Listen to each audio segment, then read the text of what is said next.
All right, ladies and gents, this is a cool trick.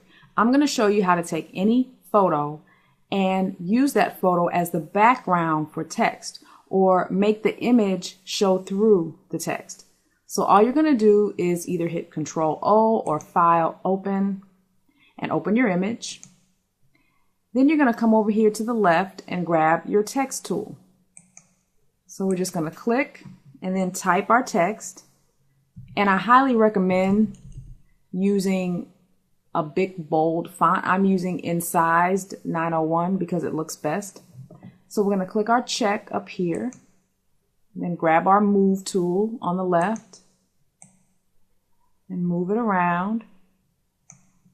So now let's make sure our layers window is showing. So I'm going to click this over here, and we always have to double click our lock to remove the lock from the background. So now you're going to grab the background layer and move it on top of the text, so the text is hidden. Now you right click the layer and select Create Clipping Mask. And now you can actually click and drag and move the picture until it's where you want it.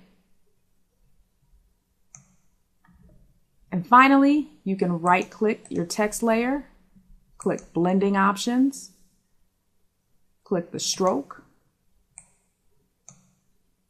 highlight the stroke, increase the size of the stroke if you want, or you can come down here and change the color.